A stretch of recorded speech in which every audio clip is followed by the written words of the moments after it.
Welcome back to another episode of the Tradepreneur Show. As promised, we're going to bring back our very special guest. I'm Patrick Summers, host of the Tradepreneur Show.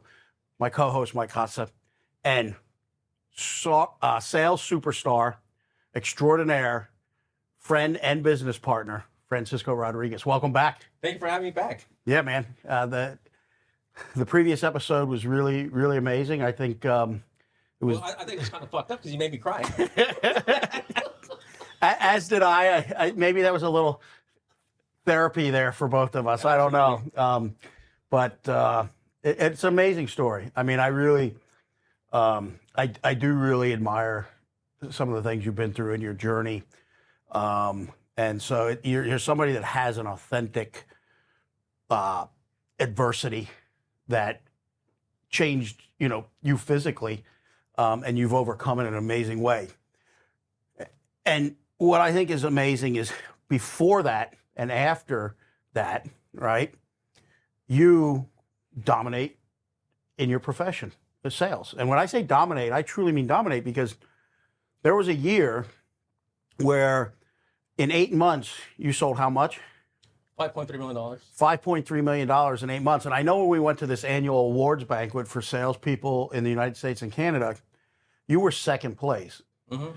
The person in first place sold how much? Do you remember? It was just a little over $6 million. $6 million, but they had 12 months to do that. Correct. So technically you're first place. If we go on a rolling, I would put that. Yeah, with no a problem. bullet. But that was 8 months, 5 million. And before that, you would regularly produce what in sales revenue a year? My average, when go back to starting as a technician. As a technician, my average was $1.5 million a year. My biggest year as a selling technician, when I really dialed in my process and got very disciplined and focused on the sales side of it, topped out at $3 million as a selling tech. Wow. As a selling tech, not a Selling company. tech, yeah. And that was a while ago too, which was much harder to do because of the average cost of a system. Yeah, that much was lower. back in 2000 and got my first million in 2012, and then stayed at $1 million, $1.5 million, then went to 2 million. So 3 million was 2015 or 16. Now, let me ask you something, because you're a sales professional.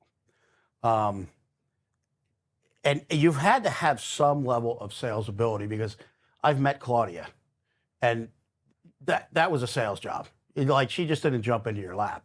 I mean, she probably looked at you and said, "My God, who is this ugly fool?" And so I mean, you had to sell and close. Do, by the And way, now, by the yeah, way. and you guys have a phenomenal relationship, beautiful children. But have you always been good at sales? I mean, I think I've always been pretty good at sales. I didn't know that it could lead me to a career where I'm at, because I remember when I was little, me and my buddy, his name was Jerome, and we wanted to make money. So what we would do is we would go door knock to clean people's yards. And I remember, like, the crazy story, that we went to clean this lady's house. It was downstairs from my mom's house, and we're like, "We'll clean your house. Just give us whatever you want at the end. Money wise. We're talking money wise." So she ended up giving us a couple bags of grapefruit, and we're like, she's like, "There you go." So Did you turn and throw it back at the house as you left? I did. So after that, that's when I realized you got to be very crystal clear with your communication, Yep. and asking exactly what you're going to be charging for the job. So, sounds to me like you probably were always a go-getter, right? Like the stories we heard about you learning the trade on the weekends when you weren't even scheduled to work. But you probably realized then that this sales thing, I'm not a natural at, because you got grapefruit, right? But you realized we got to change how we approach this. We got to be clear in communication. So that's probably your first sales lesson, right? Absolutely. Now, when you got into sales as a technician and whatnot, and I think also the story of you going in a startup and being able to sell those filters and then doing that regularly, obviously I think you had some natural interest at least in it. Yeah, absolutely. But you did different things to develop yourself along the way. Yeah, you know what? For me, I've never really been. I'm not a good reader. I can't read a book to save my life. So what I would do is I listen to videos. I listen to podcasts. And one of the things that I would do when I was coming up, in the trades, and we belonged to an organization, national organization, and then they had a leaderboard on that we would get reports on every month at what place we ranked as a selling technician. So then what I would do is research the top guys in that leaderboard, and then I would call the owners of the companies if they would allow me to go ride with their technicians, so I could see what they were doing. Wow. So were you riding with the leaders of the competitors in your space? Yeah, they were, but most of them were out of town. Oh, okay. So that makes, wow. And what was that learning curve like? Were there things that maybe they were doing? You're like, whoa, I hadn't even thought about doing that? Well, absolutely. And I think that the most important thing of me going with them is learning from them, like the discipline that they had of training themselves, educating themselves, like every single day. Like I remember when I used to go ride with them, like the first thing was you had to be there by 5 a.m. because they would meet at Starbucks. Okay. They would do like their training before the training at the office. Okay. They would have a game plan of what they're going to do. They would have their coffee or whatever it was. They would go work out, and then they would go to the office. But it's one of the biggest keys that I got from it is discipline on a process. Wow. So if you're paying attention, so far we've learned that, one, you have to be clear in your communication in sales. Two, mentors, right? And those are big takeaways right there, right? And then third, you just said it, process. So you don't just shotgun it. No, I remember like when we first joined the organization, the top producer back then was doing $2 million as a tech, and I just got lucky and was able to get an elevator with them. And I'm like, Chris, like, dude, like, can you tell me like how do you close? What's like your secret? He's all, man, I'm gonna tell you, it's the hardest thing ever. He's all consistency. You got to be consistent at what you do. Learn a process that works, a proven process, and be consistent at it every single time. It doesn't matter whether it's 7 o'clock in the morning or 7 o'clock at night. If you follow that process every single time and stay consistent, you will dominate. And I'm like, that's it? And he's all like, yeah. And I'm like, dude, next year I'm going to kick your ass. Oh, I love it. So next year I beat him. You did? The following year I did. Do you, what sort of like honors or achievements do you get as you climb that ladder as far as sales are concerned? So when it comes, to sales and organization with awards, we get little plaques. And then my biggest achievement, I would say it's, getting my rings. What rings? Oh, is that what's These rings? Wow, look at these babies. And there's a story behind each, right? And one's missing. Yeah, I have a $3 million ring, but that one I wear to bed. Your reminder. Your Yes. reminder. What did you initiate that in the company, or was No, it- that was it was always going on. there? We're a member of a national organization, Okay. and where there's some competition in Yeah. different departments, Gotcha. different technicians, service, HVAC, sales, Yeah. and so you get to a certain level minimum, and you get a ring, and then you get a stone or a different ring for each level up, and so in fact we have 2 individuals in the organization that are going to be going to a special award banquet and be recognized with the ring. So it's not internal. Oh, okay. It's and you're competing against hundreds Oh, I love it. of other salespeople across the United States and Canada. You're so- kind of like the Tom Brady when you think about it. All those rings. And I think your process and the consistency, what you learn. And here's the most amazing thing is, he'll go out with salespeople and they'll see what he does, and the thing they're most shocked about is he's doing exactly what he trains other people to do. The process, he follows it. As good as he is, he follows and doesn't deviate. And they're like, oh my God, you actually do that. He's like, yeah, I actually do it. And one of the things I see in my experience within our organization and other organizations is you have technicians or salespeople, and this goes for any type of sales, right? They're going along, they're taught a process, they're following the process, and they get a dry spell, right? It's just whatever's going on, they're having a tough time. So what they do is they end up tweaking their process a little bit because they start to think it's the process. Okay. It doesn't work anymore. Or it worked on those people, but we're in a different period where this is going on in the economy, whatever it is. They start tweaking it, they start tweaking it, start tweaking it to where the process is so far removed from what they were taught. And then what happens? They get a sale. And they're like, oh, see, I knew it. This is the new process. This is what I'm going to do. Yeah. And then all of a sudden they don't ever hit the numbers they were at. And if they do, it's just haphazard because they get away from the process. And I think one of the greatest lessons to be good at sales is what he said. Follow a proven process and be consistent with it. And if you go to any great restaurant, the top earners at that restaurant follow a process and have a script.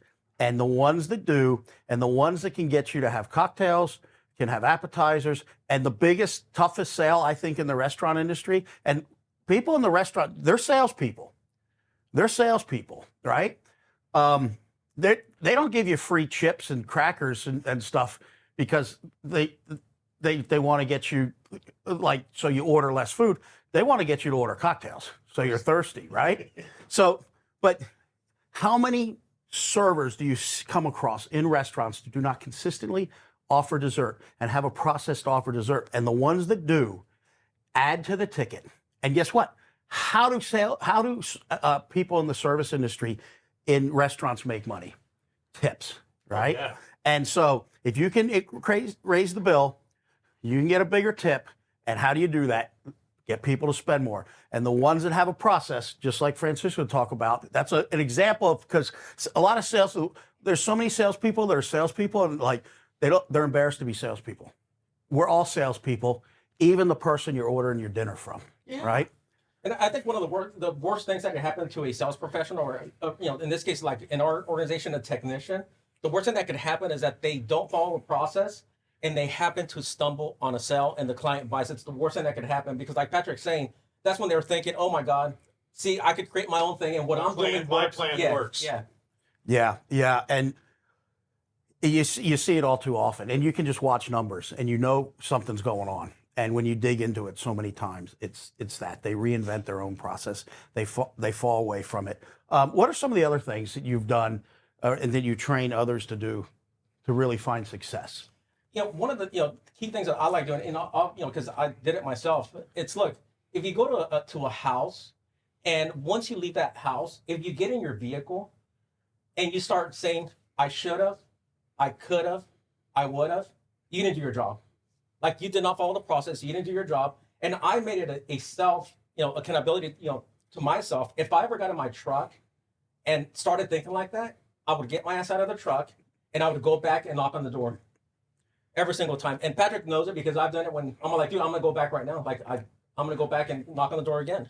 And in doing that, have you ever gone back and then closed the deal? Absolutely. Many times. So is it just a matter for those who are watching of just going back and saying, "Hey, there's one thing I failed to mention that I just want to make sure you knew before I go," or is it just, "I'm sorry, I can't leave you without telling you this," or how do you verbalize it? What's the nuance? I literally just knock on the door and whatever comes, because like I'm on the go. Like, Yeah. I don't pre-plan anything. Like, I know my process. I'm disciplined on what I'm going to do this every single day. Mm-hmm. When it comes to the sales process, but when the conversation I'm going to have, it's going to be on the spot, instant, on what I'm going to think of. And most of the time, it's going to be like, "Look, I totally missed this information.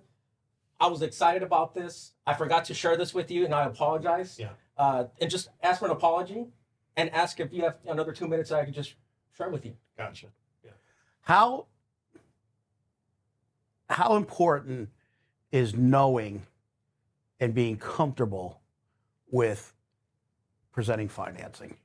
Oh, it's the most important thing. Before, I was a believer that people don't finance. But then, looking at, TV ads, if you look at a car, they never say, like, "Come buy this Cadillac for $100,000, or like, "Come buy it for $599 a month." You don't know it's going to be for 89 months, but Your lifetime. yeah. But it's $599, so it's attractive. So one of the things that I do is every call that we go to, and I train our comfort advisors or selling technicians, they got to present finance options. Because look, all you got to do, it's a lot easier presenting a $300 ticket versus a $30,000 unit.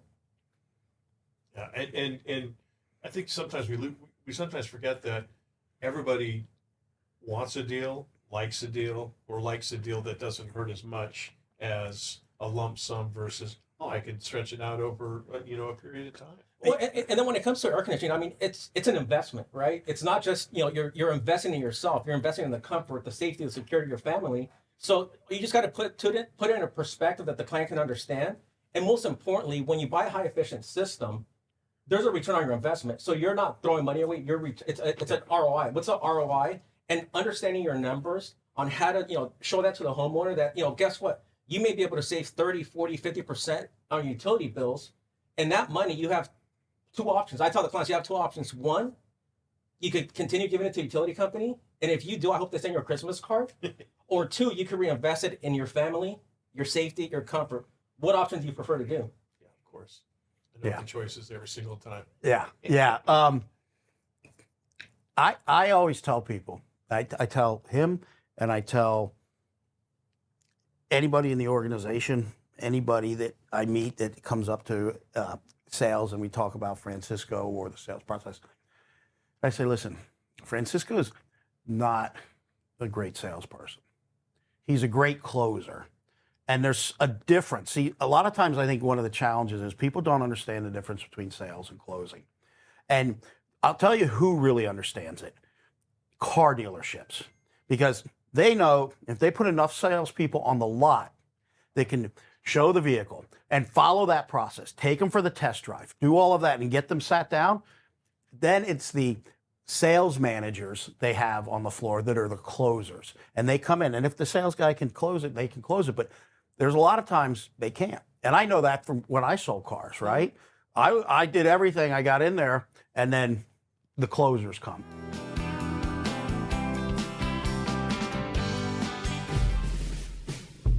Patrick Summers here, General Air Conditioning and Plumbing. I want to talk to you about our Service Plus program. Right now, for $189, you can get your heating tune-up done, a plumbing inspection, and an electrical inspection to make sure your major systems and components of your home are not only operating efficiently, but most importantly, safely. Let's get you comfortable. Let's make sure you're safe. Let's get your systems tuned up, dialed in, and ready for a new year.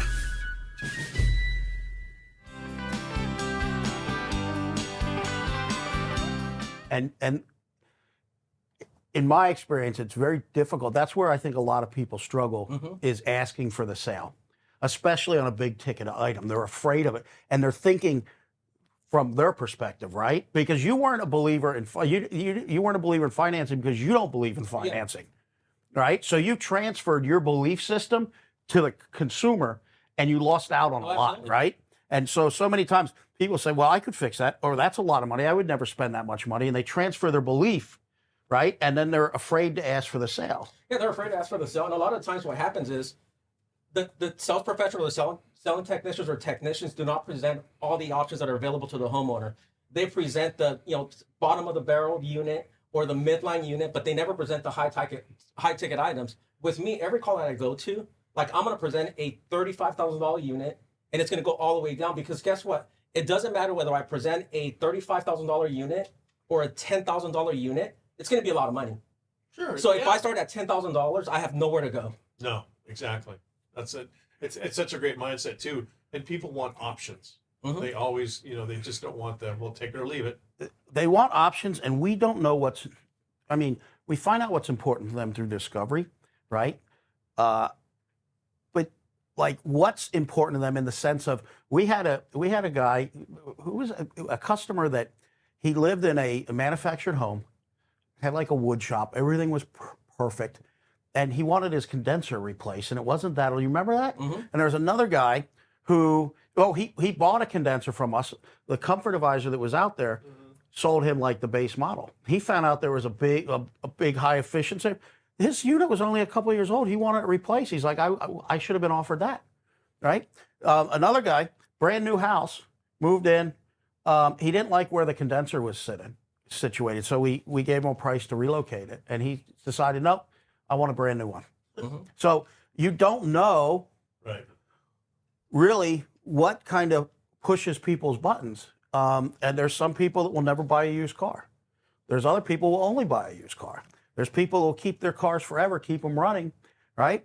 And there's other people that are like, hey man, I'm getting a 2-year lease. I'm getting a new one in 2 years, want a fresh right? car. And then there's the people waiting for the 2-year leases to get turned in, right? Exactly. So you just don't know what their buying motive is. Yeah. And I believe that one of the biggest hangups is salespeople go in believing their buying motive is price. So they go in and they focus too much on price. And you know, the saying goes, price is only an objection in the absence of value, right? So if you're going in and just presenting price, the lowest price is too much. But when you deliver on value and you show the value and the difference, and we have a really unique opportunity in the trades, because what we provide for homeowners is an investment in their home, and it's an applied product. Meaning, imagine if you went to the car dealership to buy a new pickup truck. Well, you can kind of shop price and maybe service, right? Imagine if that truck was shipped in a box to the dealership and the dealership had to put it together. Now, you're looking at things totally different. It's not the same truck from this dealership to this dealership, even though it's the same components in the box. How is it assembled, right? That's the same thing with the products we sell.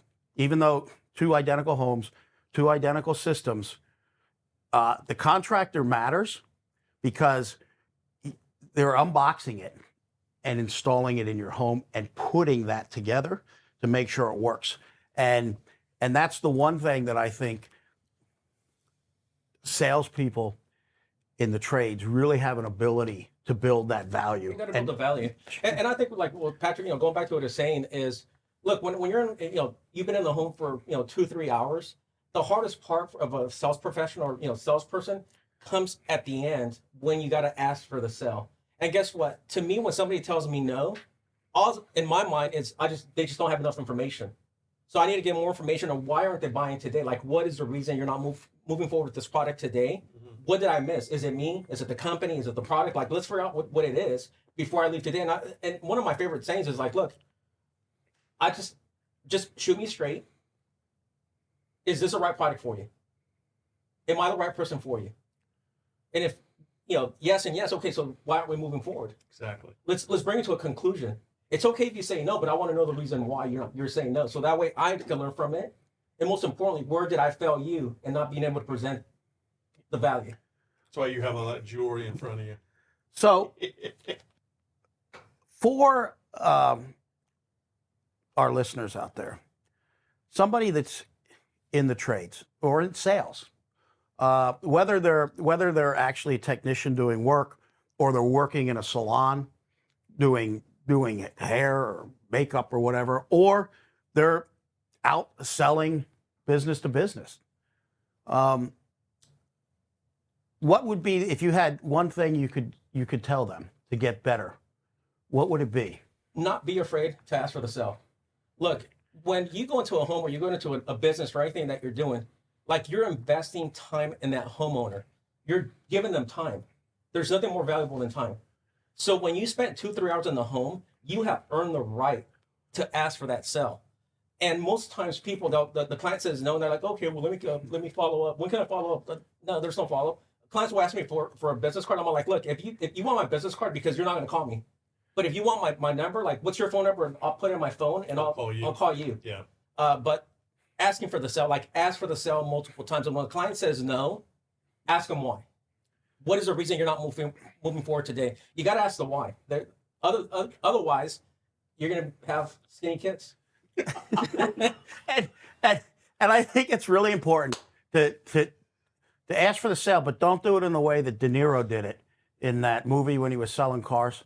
What was that movie? He was a gangster, and he had to get a job. He was trying to go straight, and he was selling cars, and he's showing him the car, and he's showing him, look, there's enough room in the trunk for 2 bodies. And then they're like, oh, we have to think about it. He's like, what's there to think about? Exactly. And he's like, I spent all this time with you. It's a great scene. I wish I could remember the name of the movie, but Sage advice.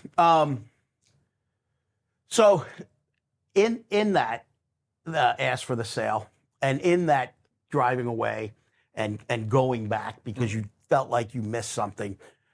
Share with the listeners a story. Probably you've done it multiple times, but probably like the greatest time that you did it and produced a great result. I think like one of my favorite stories that I was, that I've done is went to a, really high-end home, was going against a competitor on price. The client was just shopping price. And I said, look, okay, let's get the deal done. I'm going to match their price. I write up all the contracts, get everything done. And as I'm handing them the contract, I'm like, hold on. I stand up, I get the contract, and I rip it up. And I'm like, you know what? I'm not gonna do this to you. I'm not gonna do it to myself. I said, because I stood up and started looking around the house. I'm like, dude, look at your windows, look at your furniture, look at your car outside. I go, you're used to quality stuff. I go, you want me to install a piece of junk that's gonna be loud? You're gonna be unhappy. I said, I'm not gonna do that to you, and I'm not gonna do it to myself. I said, because when you invest in general air, you're not just investing in general air, you get me with it. And I'm not going to be dealing with you for years to come because you're unhappy with the product. So if you want to do business with us, like you got to do the right thing and put the right systems in that are going to, fit your needs. Other than that, like, I'm going to walk away. Brilliant. Absolutely brilliant. And another one, it's my favorite, couple, went to a client's house, sold them one unit, it was like $20,000. And he had 5 other units that I wanted to, convert. So one of the things that I do is I usually, when I go to a home, I go for the immediate need, which the immediate need is just the unit that you're working on, not the entire home. So I go for the immediate need. And when the install is being done, that's when I go and, try to get the other systems. So, and when I get to the house, all my contracts are already written out. I don't sit down and write them there. I do them at the office, and I'm already going with contract in hand. And with this particular client, I went to his house. I was excited because of, it was a big ticket. It was over $100,000. And the client wasn't even paying attention because I was so excited. I was talking fast. The client got turned off. And I was walking away, and I'm like, Francisco, you fucked up. Like, you lost the sale. So then I turned around, and I'm like, you know what? I just want to apologize. I said, I got too excited. I came across the wrong way, and I just want to apologize. Look, if you don't want to buy the other units, it's okay.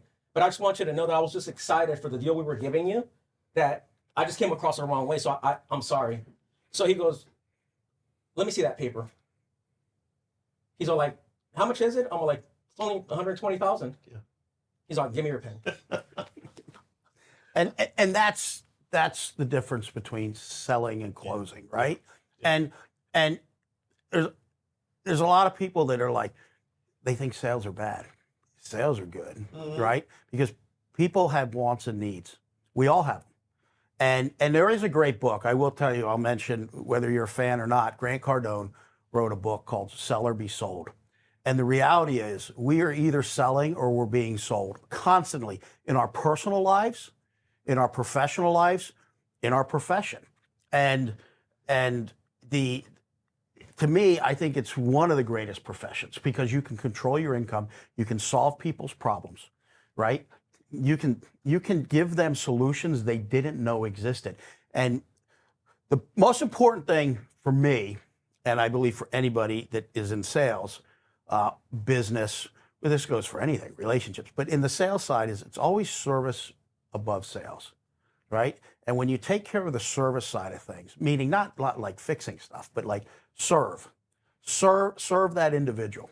Right, and there's a great book out there. If you want a great book on reading to read on sales, The Go-Giver Sells More, and just in the title you can probably get an idea what it's about. But when you're delivering ultimate value and you're providing solutions to people, and that's a great thing too. I think when you're in sales, is there are solutions to problems.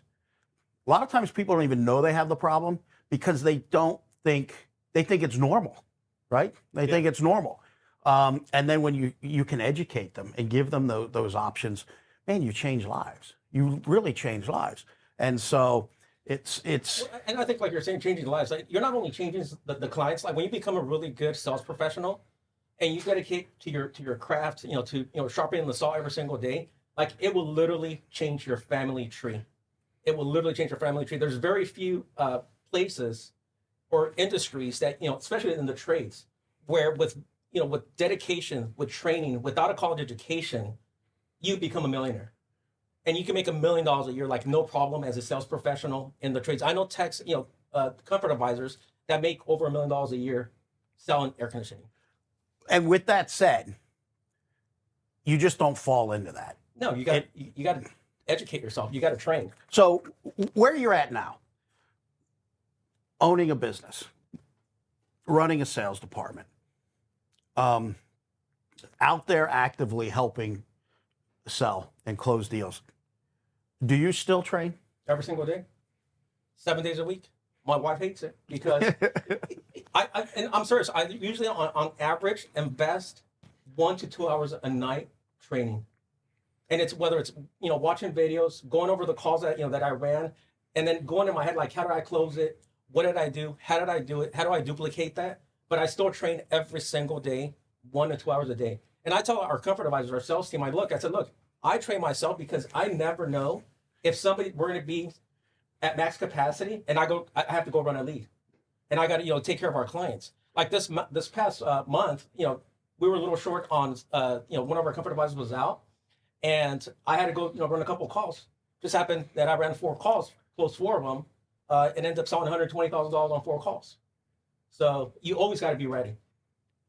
Always got to be ready. Well, the key takeaways again was, and this is just pulling from what you have shared with us, is first and foremost your lesson when you were cleaning houses and got grapefruit instead of money is Clear message. a clear message, right? And then there was have mentors, train, develop, and then process and consistency. Absolutely. Which there's not a lot there, right? There's not. I think I just described what a championship NFL team has to do. It's the same recipe. Yeah. It's the same recipe for greatness. And then I think the most important thing, like when you're in a home as a comfort advisor or a technician, is look, get the homeowner involved in the process. Take them to the unit, show them exactly what's going on, show them exactly what you're going to be doing. And look, one of the things that it was life-changing for me too, and it really helped me skyrocket my career, was understanding my way of learning. And I'm an auditory. I learn by listening. You got to know your audience and how do they learn. So whether you got to write it, you got to show it to them, you got to draw it out, whatever it may be, but you got to understand how your customer, how their brain works and how they are able to retain information. And that's such another great point that you point out, which I want to ask this question. If you're familiar with the DISC or different personality styles, right? If you know your style and you know who you're speaking to style, it's a secret weapon, right? Because, Francisco, are you going to sell to me the same way you would sell to my wife? Absolutely not. Why? You're hiding. And so what do I want if you're going to present You to want me? to be direct. You want to the fact. You want factual information that it's going to be easy for you to make a decision. So what's in it for you? How much is going to cost? And most importantly, what value are you getting with that product? Yeah, and then get out of my house, right? And you better deliver on everything you said. Now, if you sell to my wife, what approach are you taking? Oh, she's going to be a high eye, where she's going to be how beautiful the unit's going to look. The emotional part of it, doesn't worry about anything. It's going to be peace of mind. It's going to be comfort. Doesn't have to worry about the unit ever breaking down. So you just got to, tailor to your audience. And if you tried to sell to me that way, and you started talking, like the worst thing you do is come in and ask me about my family, how the day is, how your week's going, this, that, the other thing. Like just come in and say, blah, blah, blah, give me the facts. You go do that to my wife. She wants to like the person she's dealing with. She wants to feel good about the person she's dealing with. Trust. And she's going to want to feel good about the company, and she's going to want to know that he sees the dogs, right? And talks about the dogs. Me, I'm like, if you're in my house more than 30 minutes and you don't have an answer that I ask, I care about the product, the price, and did I get a feeling you're going to stand behind what you do, right? I've got to like the cut of your jib, as they say, right? And it's not, and it's usually going to be because you know me, you're direct. You're like, I was on a call yesterday, insurance sales, and they would ask me questions, and then they would, oh, that's wonderful, oh, fantastic, congratulations. I was like, I got off the call. I'm like, you Just blowing sunshine. yeah, because they didn't sense from me, like they should have sensed on how I was answering questions and changed how they approached me. But they stayed in their script, right? So now scripts are important. You don't necessarily change the script, but there's a great lesson in the military. The military has, they teach navigation, land navigation, right? And so what happens when the terrain doesn't match the map, right? Follow the terrain. Yeah. Right? Adapt to the terrain. And that's what they teach, right? I'm probably not saying it as technically or as elegantly But it as makes the navigation sense, yeah. class teaches it. But if you've got a map that says this and the terrain says this and you get there, don't be like, well, the map says this. No, adapt to the terrain. Follow the terrain. So with that, I think you have shared a lot with our listeners. And I want to ask if there's somebody out there listening who is kind of like you were, and they're on this journey, and they want to reach out to you. Is that possible? Absolutely. How do they get a hold of you? They could call my wife. No. No, they can email me at francisco@collegegeneral.com. I'll be happy to get on a phone call with anybody. I love giving back. One of the things that I love doing because they did it for me is they helped me through my journey, and I have no problem helping somebody in their journey because it's so rewarding. One of the best things to see right now, especially with our technicians, is being able to see technicians that when they started with us were making minimum wage, and now some of these guys are making $100,000, $200,000 a year. And their lives have completely changed. They're buying homes. They have families. It's the most rewarding thing ever. Yeah. Well, thank you, brother, man. I really Great appreciate stuff, you sharing that. That's going to conclude this episode. I really hope you enjoyed it. I'd like to, again, thank Francisco for making time for us. He's a very important human being, very busy. Mike Acosta, he's an amazing co-host, keeps me on track. And I'd like to thank the team behind the camera on the other side of this. It's an amazing team from camera to producing, editing, everything like that. Find us on all social media. Go to YouTube. Find us at the Tradepreneur Show. Like us, follow us. Appreciate the support. We're going to keep great content coming your way.